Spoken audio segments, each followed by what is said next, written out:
request all of you to put your hands together as I invite our panel chair, Mr. Manish Mathur, Partner, Aerospace, Automotive and Industry, A.T. Kearney. Let's put our hands together as he joins us on stage. I'd also like to welcome our panelists on stage. We have with us Mr. Shahid Khan, Country Manager, India, Sri Lanka and Bangladesh, South African Airways. Warm welcome. We have with us Mr. Bhupesh Joshi, Director and CEO, Club One Air. Mr. Ravi Menon, ED, Airworks India Engineering. I'd also like to welcome on stage Mr. Arun Srivastav, Deputy Director General Tourism and Regional Director North, Ministry of Tourism, Government of India.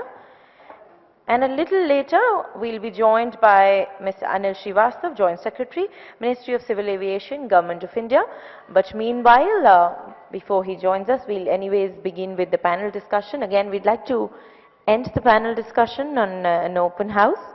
And may I also take this opportunity to remind each one of you to please fill the feedback forms that are on your tables. And you can either leave them there itself or you can submit them at the registration desk. Mr. Mathur, all yours.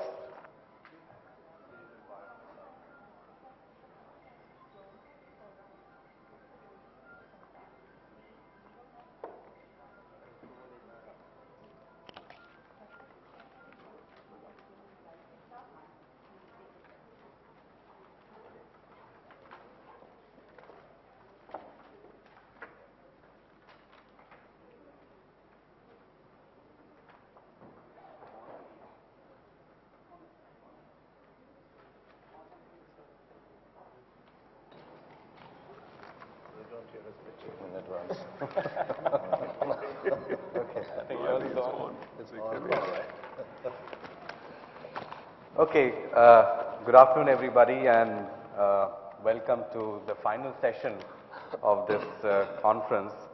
The topic of this panel discussion is enhancing regional connectivity, growth for aviation and GDP. And thank you panel members for joining us this discussion. Maybe we can just do a very quick round of introduction. Maybe we can start from there. Yeah, my name is Bhupesh Joshi. I represent Club One Air. We are one of the India's largest and biggest charter airline company. We are in existence since last 10 years. And we fly to almost all the remote and regional airports in India. As well, we fly international. So I'm here to take whatever questions in. Thank you and welcome. Yeah, good evening. My name is Ravi Menon. I represent Airworks India. It's an MRO, and we've had past experience in operations to various regions in India, but now largely focused on MRO. Thank you. Good evening. My name is Sajid Khan. I am the Country Manager for South African Airways for India. Hi, I am Arun Srivastav. I am Regional Director with Ministry of Tourism, Government of India. Been in the industry for a couple of decades now, worked with Singapore government, Uttarakhand government in tourism, started railway tourism. So that's my introduction. Thank you. So, what we're going to discuss is the potential for regional connectivity in India. What is the demand and what are the supply and the challenges around that, and how can we sort of unlock this potential in the Indian aviation industry. So let me start by just sort of posing the first question or a point that we ought to discuss is, we know that for the past couple of years, the growth of the aviation sector has primarily been driven by the metro connectivity. Yeah, and so the question is, will the next wave of growth be driven by regional connectivity? To what extent? What will drive that? What is the demand? So I just want to understand the demand side, and we'll come to the supply side and then the enablers around the government and infrastructure later on.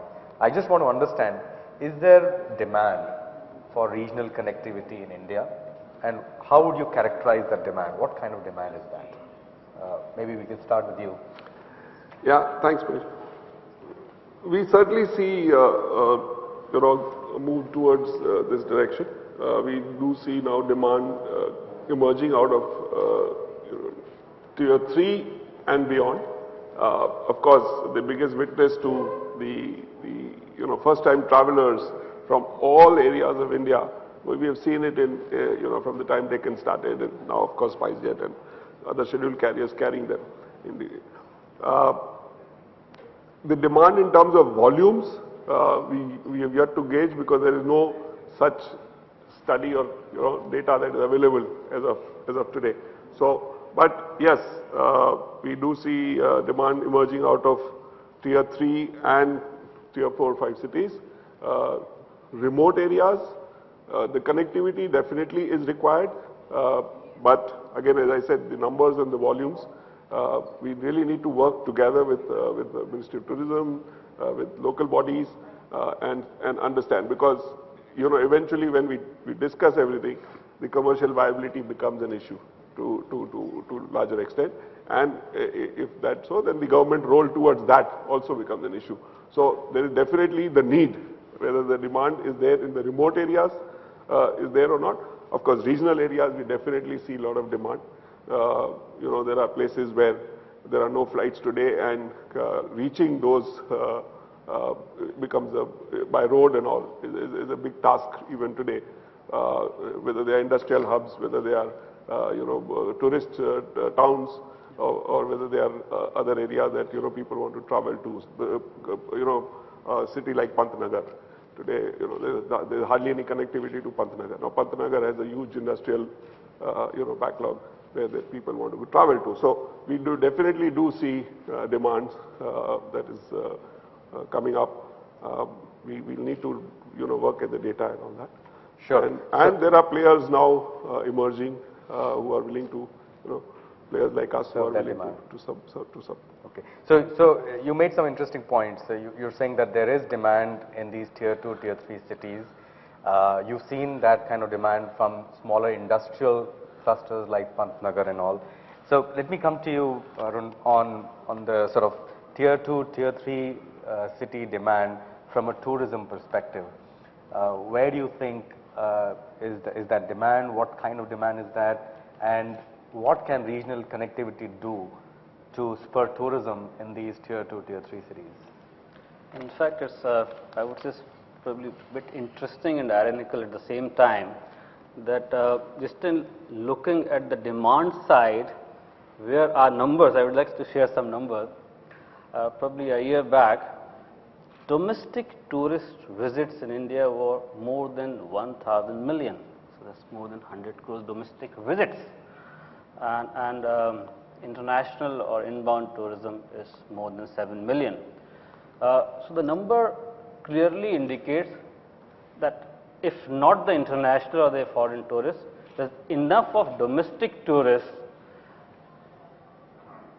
And if you look at the various segments of the domestic tourists, majority of this is VFR, that's visiting friends and relatives, then religious travel, leisure travel, business travel, corporate travel.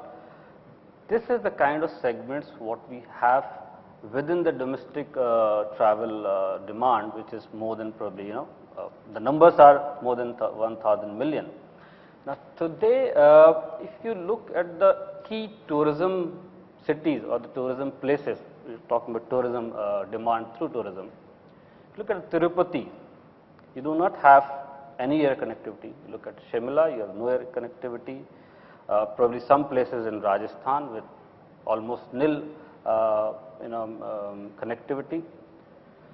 But you look at the numbers there, the huge numbers.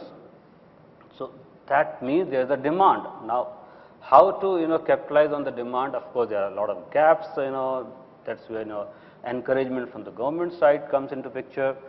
I would like to discuss on one specific circuit. Now, you have a Buddhist circuit in India.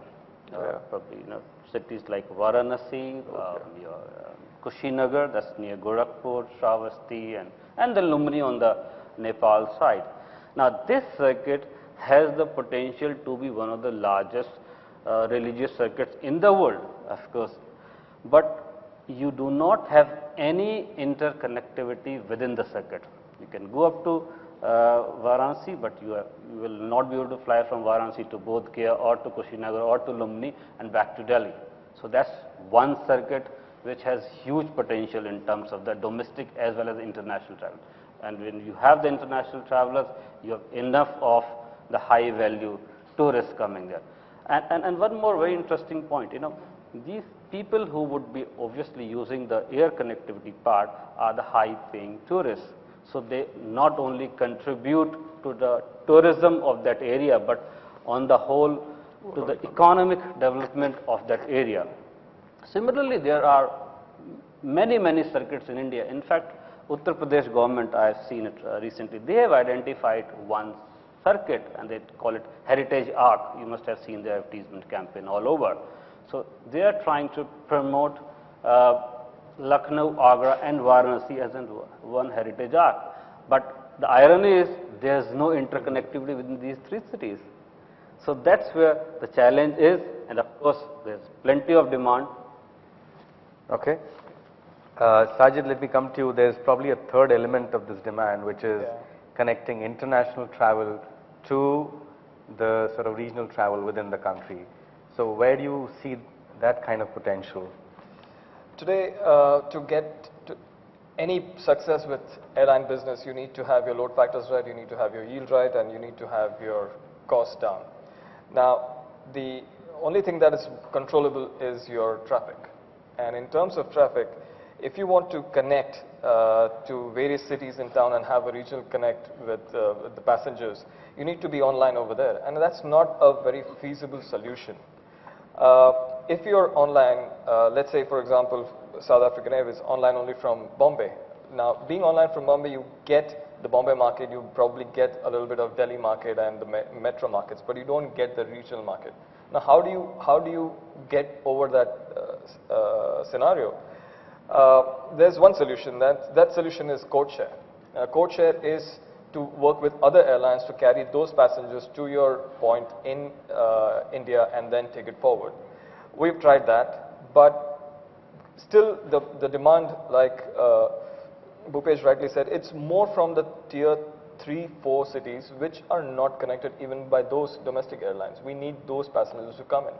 So I think the success for airlines is to connect those, and more the codeshare, the more possibilities of working together between the airlines together in that industry will not only help get the airports up and running, create demand over there, and also in terms of other facilities like MROs, to build that and bring that business to the point and then even take it international. For us, that's very important. Okay. So thanks. I think we do have some perspective on the demand. There is an industry demand, there's a tourism demand, there's an international demand. Now the next question is, how can this demand be served in an economically viable manner, right? Because while this demand is there, I'm sure it exists at a certain price point, it exists at a certain load factor, so on and so forth. So maybe we come to you first and ask you, what do you think is the right way for the airlines to serve this demand? Should it be the right kind of aircraft that we need, because the narrow-bodied will not be economically viable for short and low load factors? So what is the right way to sort of serve this demand? I think one of the primary requirements is we've established that there is a demand for this. The next thing is to identify the sectors and the sector distances, and then to identify the kind of demographics in terms of the type of passenger traffic that we envisage. Is it tourism? Is it, what you call people who are there on a religious yatra? Is it the businessman and things like that? And on the basis of that, really, an aircraft type can be selected. If, for example, we know for sure that there is 40 or 50, passengers from a particular sector to another, that can be established. But equally, it has to be established that there's, traffic of the equal number back. And how are we going to close the loop? The other thing is whatever type of aircraft may be used. Of course, ideally, it will have to be a smaller aircraft, it would be an overkill to put an aircraft which has a minimum break-even load factor of 80%, and you're going to try to carry 120 passengers. That's not going to work. You're going to look at something between a 50, 60, or even maybe a 70-seater aircraft, which would give you the right efficiencies in terms of short sector flying. You're not climbing to altitude where you get the maximum efficiencies in terms of fuel burn, so it would have to be something that fits that bill. Then the other factor is to ensure that the traffic is to and fro, because if it has to be economically viable, then what is the utilization, the minimum utilization per day? Is it 5 hours, 10 hours, 15 hours a day? And on the basis of that, an aircraft selection would be made. So I would think that an approach, I wouldn't leave it only on the airline, because the success of any kind of development of a regional route will depend on a holistic approach with participation from the government, participation from the tourism industry, participation from industries themselves. You spoke of, Pantnagar again, which is made up of several industries, so corporates over there. All of that, if that is put together and, orchestrated well, I'm sure it will succeed. But the fact that regional connectivity is to be developed, there's no doubt. It's, besides being a social obligation, I think it is good for the nation and nation building. Okay. You've been running sort of chartered flights, and so what has been your experience of connecting regions or doing regional connectivity in India? What are the biggest challenges that we face in this, and what are your sort of top 3 recommendations? Yeah, I think Ravi, rightly touched upon it. We really need to have a total holistic approach towards addressing the entire issue. Because when you said challenges, and if I start, we would need a whole day to come up. I said top 3. We have been operating already, so I can still give you top 3. But if you ask someone who wants to start today, then he won't have top 3. He'll say, no, even on my top 3, I have a long list. Because as I said, this requires, Pantnagar was just an example, but you take Punjab, except Amritsar and Chandigarh, you don't have any other airports there, where you have a lot of traffic coming from Ludhiana, you have traffic coming from Patiala, you have traffic coming from, and all that traffic connects to international. So I mean, talking on his behalf. Similarly from Gujarat, again. So there are, all the states are facing these issues, which is required. Top 3, I would say, is that, we need to create the right infrastructure, and it's not, one government doesn't have to see it, whether it is Airport Authority of India or whether it is state airports which are being run, that will they make revenue or not. It's always putting the horse before the cart and saying that, until unless they don't make revenue, why should we invest? I mean, we should look at countries like China and US and others, where they really went ahead and made the infrastructure, and for years they were not even utilized, and today we see them, very aptly utilized, and that has helped them to connect, and their domestic travel is much larger than ours. So, we need to have the proper infrastructure. We want to connect these airports, but these airports do not have the runways, they do not have the coverage of ATC round the clock, or even during the hours that we require, which we call them watch hours, and we need to ask for extensions. So the top of the line, of course, is the infrastructure. The second is, the regulatory regime has to facilitate, keeping in mind challenges faced by the smaller operators, and they can't be compared to the larger, fleet and scheduled carriers. The training facilities, the licensing facilities, the maintenance facilities, for them also to carry out certain work on a type-specific aircrafts. When you say type-specific, for a larger carrier, it's Boeing and Airbus, or maybe one more. But for us, we have, at least 16 or 17 types of companies or aircrafts which we, want to operate to the smaller. Then the size of the aircraft, as he rightly touched upon. Now, we do not have any aircraft which is below or around 50-seater. Now today, if you want to get that aircraft and start operating, there is no infrastructure to support it. Again, licensing, training, MROs. So we still have to go to US. Even today, all my trainings are done in US or in Europe for the pilots that they fly, for the engineers that they do. I do not have a facility in India to do that, and that's a huge cost and a time for us to do that. The licensing requirements are same as scheduled carrier. My co-pilot, to become a pilot, still has to, go through the same thing that he does. Now, in scheduled carrier, it is easier, but for us, it's not. So, these are challenges. The second, of course, is the participation of the state governments along with it, and of course, Tourism Ministry is doing a lot towards pushing. Next week, we have aviation thing happening in Gujarat, in Ahmedabad, where, it's the Tourism Ministry who's driving it and with the Gujarat government. So, the state government participation is equally important to support what we have recommended. I'm also part of some of the Chamber of Commerce, is to create a kind of a fund, a central fund or a state fund which supports all this. Because at the end, as I said, the commercial viability becomes a question, whether it's a 50-seater aircraft or it's a 100-seater aircraft or a 20-seater aircraft.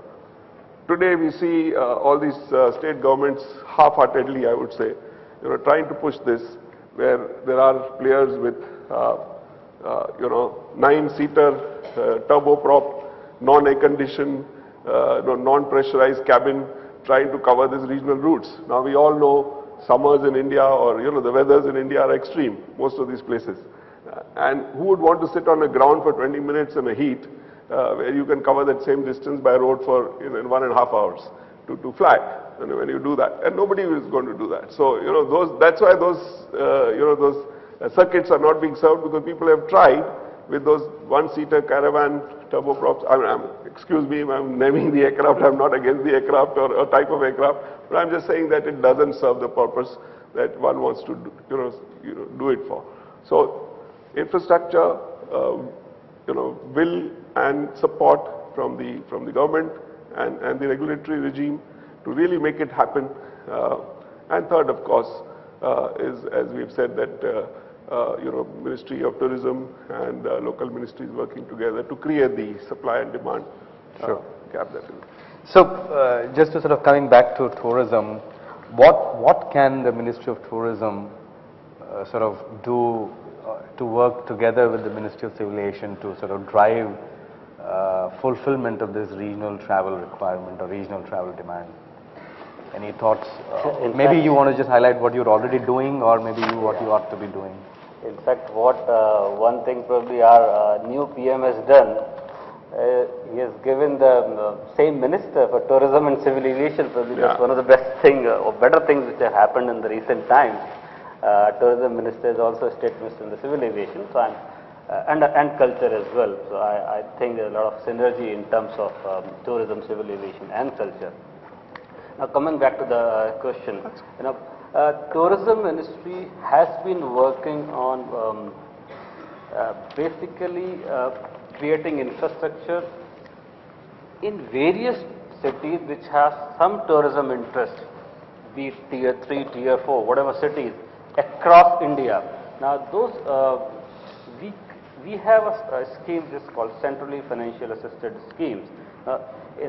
Through these schemes, the fundings are made available to the state government for a specific project. Suppose it's a project for Pantnagar.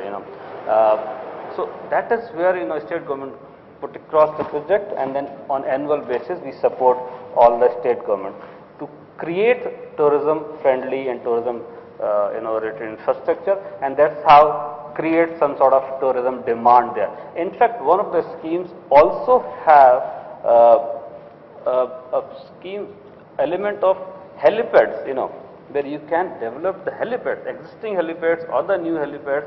So in fact, government of Sikkim has utilized that scheme to the maximum, and probably they are working on that direction also. Government of Uttaranchal or Himachal, these are the governments which should make use of the schemes which is available with the Government of India. So there has been a consistent effort from the Ministry of Tourism, Government of India, to help or to probably extend the financial assistance to all the states across India for creating tourism infrastructure in terms creating more tourism demand and probably helping the carriers or the regional carriers to consider coming or going to those states and starting the regional connectivity. Okay. Sajid, you have some perspective of some of the international markets as well. Yeah. Any thoughts on how regional connectivity has been sort of enabled in other countries, and are there any learnings for India? Have you seen regional connectivity models work very well in some countries? Surely, let me just tell you about South Africa. For example, British Airways runs a separate network over there, British Comair, and far away from UK, but they're running that operations over there to connect different cities within South Africa, and it's been hugely successful. Similarly, in India, there is a lot of potential to do so and create potential to, there's potential to get those passengers onto these airlines. Now, for example, Air Arabia, they've done a smart thing. They operate with aircrafts which are operated by low-cost carriers. They themselves are low-cost carriers, so a flying range of about 3 hours. They've got the base in Sharjah, and they fly around that area. But they've also set up base in Africa, in Morocco, and they also get a little bit of Europe and parts of Africa. And now they're also trying to set up something else in Far East. Now, all other airlines are into hub and spoke. This is also a hub and spoke, but it's a multi-hub and spoke. Similarly, with the existing carriers that are currently operating, be it Air Costa, be it Air Asia, or be it Vistara, yes, there is a rule. Everybody wants to fly abroad and fly international and work on it. But the policies is something that is controlled by the lawmakers. And in case the policy is not changed, I know that everyone's driving to change the DFC policy and the 520 rule, but why can't airlines work together to feed each other, feed the international route, and survive till then and make that business? So I think it is definitely possible to grow together and take this forward. Okay. So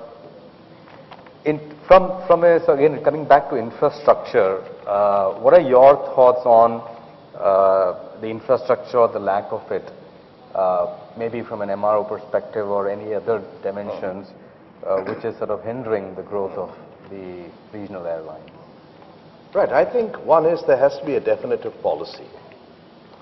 Second is the government must allocate a certain budget. A time frame for the seeding, the incubation, the development, and the maturing of this whole concept could be, anywhere 10 years at least. So there has to be a definitive program. There has to be an environment that is conducive to investments. The point that Sajid made was there has to be a kind of a collaborative effort.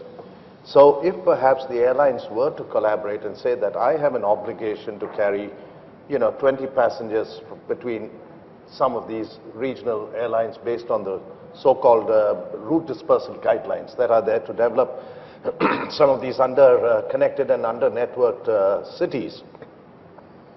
A collaborative effort of underwriting of certain seats would definitely add a value where it is jointly the so-called pain of, flying, with an underload factor and things like that could be definitely mitigated over a, collective lot of airlines. In addition to that, the infrastructure development. I mean, if anybody is looking to develop infrastructure, then the infrastructure is in many forms. It's the airport, it's the runway, it's the security, it's the air traffic control, it's the terminal. There are many, and there is road connectivity from the airport to the heart of the city. And even from an MRO perspective, what we would look at is if we are going to relocate to one of these, it's going to take a long time to develop. And for an MRO, it's important that there is an international connectivity with the customs and immigration and other factors that are there, so that parts and other things can be sourced and gotten very, very quickly. That is one of the key factors. So it can't be, any of these functions can't be done in isolation, but can be done in a very collaborative form. as Arun had said, that the tourism is also a very key element in this, and there are different forms in terms of your religious tourism, your tourists who are there for the cultural heritage and the cultural values. There is all of this that is there. It has to be stitched together in a 10-year plan. The government must allocate a budget to incentivize and encourage people to really put the kind of effort to go in there. The state governments themselves also have to be involved so that you ensure that if an aircraft is operating, it's not doing 1 flight a day, but is operating 10 flights a day, with at least ensuring that their break-even load factor is underwritten in some form or the other. So I think, again, as we've stressed, even Bhupesh said, there has to be a very holistic approach to this in developing the infrastructure. Air traffic control. Now, they also have to be kept busy, others to have a control tower and have the navigation, communication equipment, functioning throughout the day. That's at a huge cost. And, it's a wastage of manpower who is just going to be sitting there and dealing with 1 flight.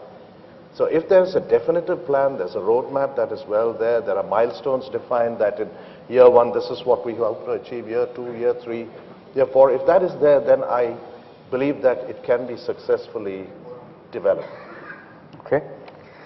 Bhupesh, so just one question, when we talk of regional connectivity, there are sort of 2 models that one thinks of. One is the hub and spoke model, and the other is, given that India is a geographically sort of vast country, there may be and there is probably a demand for what we call as long thin routes.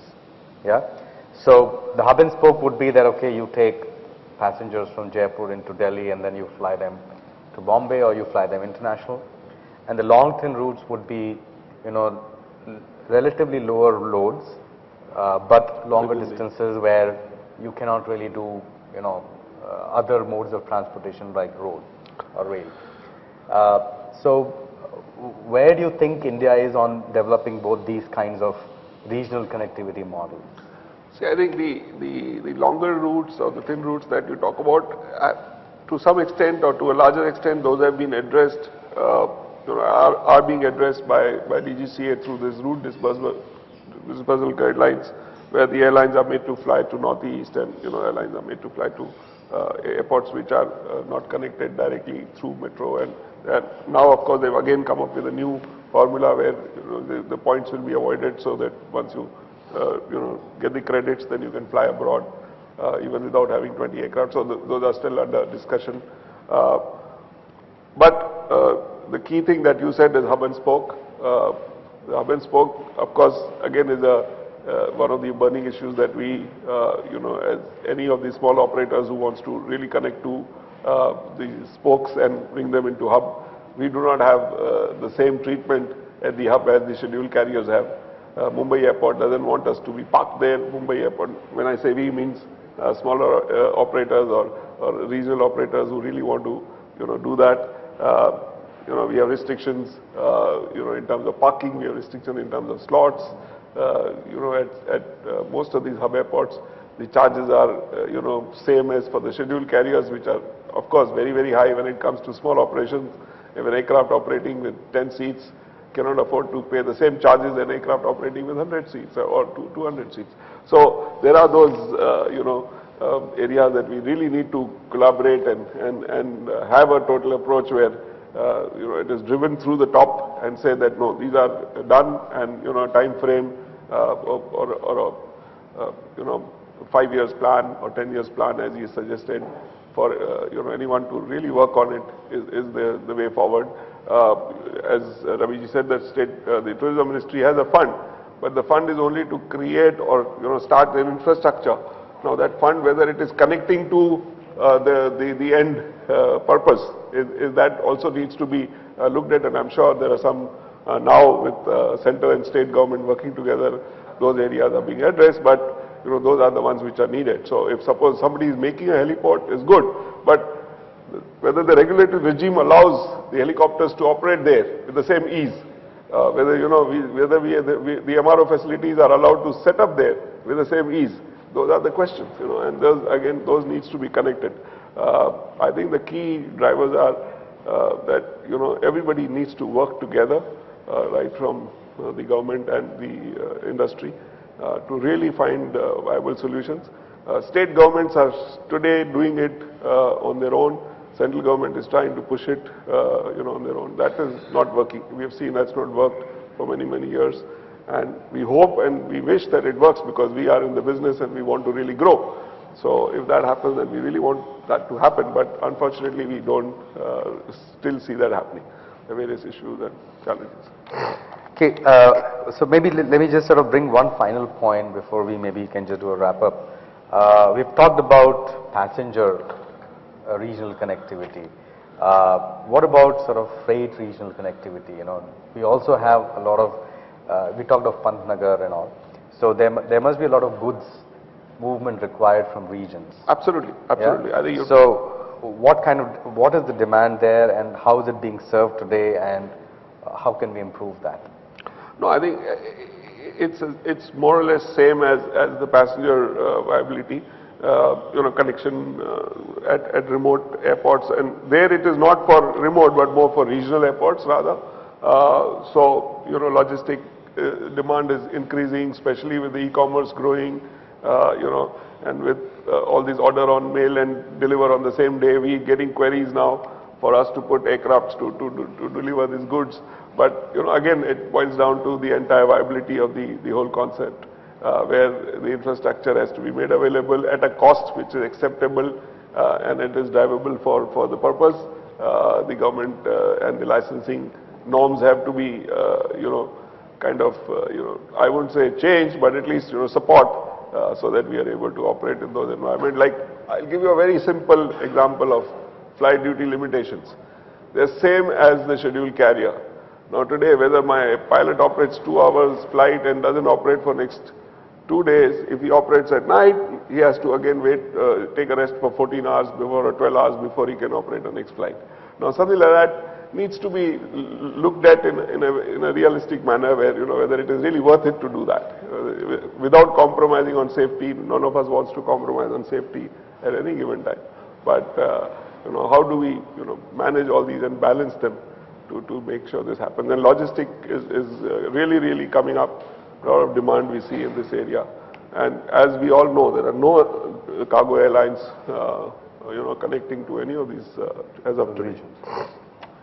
Ravi, do you want to just comment quickly on that? Yeah, I think continuing to with what Bhupesh said, connecting cargo and things is not an easy thing, because it all depends on the size and the volume of the cargo. But what is needed is kind of the small parcel service, where you talk of the same-day delivery systems and things. And if that is addressed, yes, there could be that. There could be a combination, a combi with passenger and, cargo or small parcel, to use that term more definitively.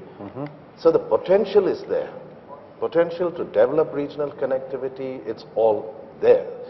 That regional connectivity is going to be growing, it will develop.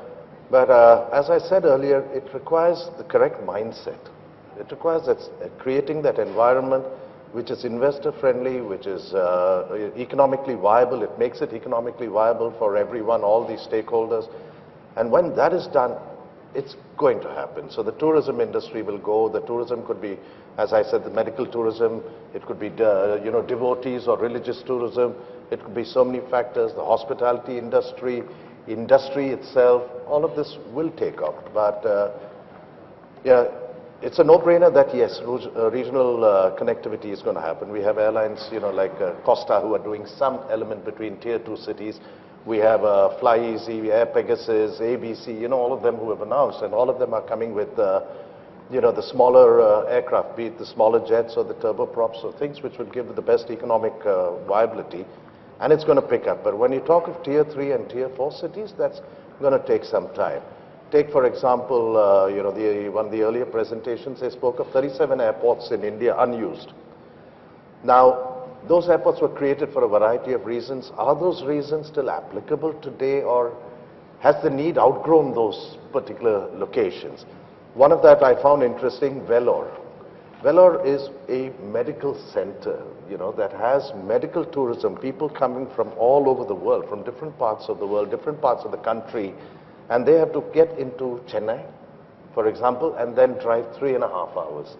Now that kind of a connectivity is something that can be developed, and if it's incentivized to operators like Bhupesh and other similar people, they will take up the slack. I'm sure about that. Arun, any sort of closing comments before we open up to audience, Arun and Sajid? In fact, one of the points we would like to add up here is, few years back, you have that concept of off-season as far as tourism is concerned. There are certain months or the days when you'll not have any sort of tourism movement to tourist places or tourist sites, and that was a major hindrance in terms of airlines planning their viability to different sectors. Now probably that that problem has been by and large sorted out. Today in India, especially the domestic tourism, you have year round. Any weekend, anywhere in India, from anywhere to anywhere, you have plenty of traffic moving. So that is what I think probably now airlines have to factor in their planning. I can understand 10 years before, or maybe 15 years, it was a major factor. Now more and more state government also, they are working on this aspect. They are creating activities and experiences at the tourism sites to hold the tourists, to bring the tourists even during the off seasons. So that is one factor I think the airlines may look into while they are planning for expansions. Sajid? Yeah, that's a very good point. Airlines should look into this in low season. Nowadays, I don't think there's any low season or high season. I think it's just one season, like summer. But yeah, the demand is equally spread, I feel. But while we're talking about the regional connectivity, I think, like even all the other panelists have said, that it is a no-brainer. It is very much needed.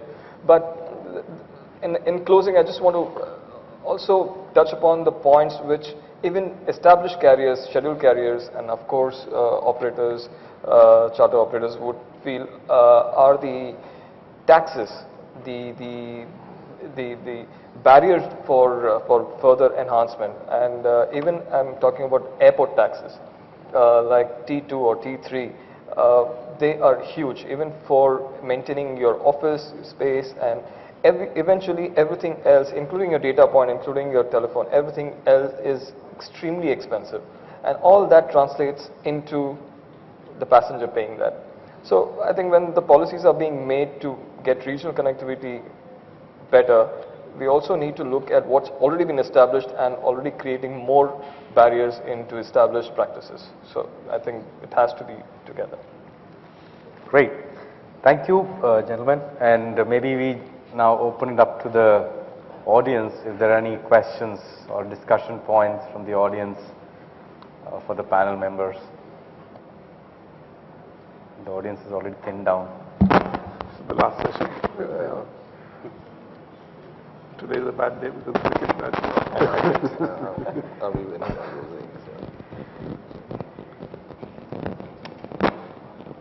No.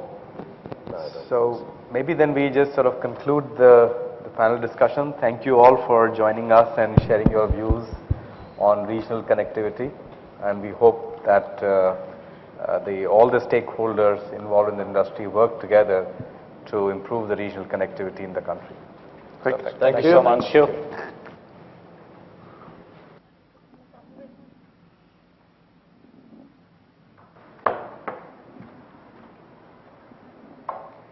Thank you so very much, sir.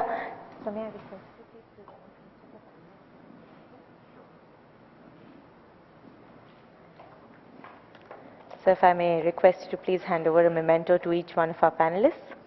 Let's put our hands together.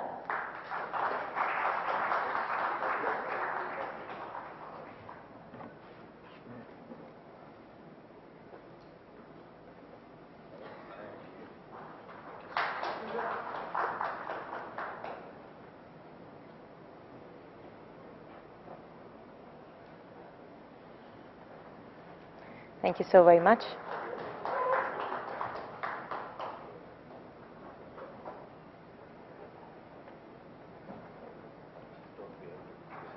Yes. May I request Mr. Gort please join us on stage and present our panel chair with a memento. Let's put our hands together as he joins us on stage. Thank you, sir. Truly appreciate your presence. And may I request all of you to please join us for a group picture.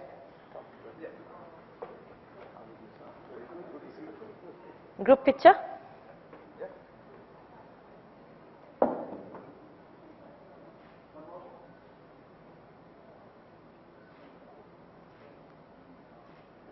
Thank you, gentlemen.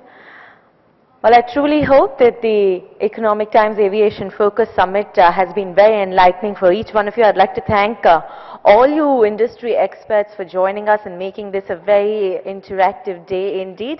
I'd also like to thank each one of our partners for making this a successful event. Once again, before all of you leave, I'd like to remind all of you to please make sure that you fill up the feedback form. Thank you for joining us.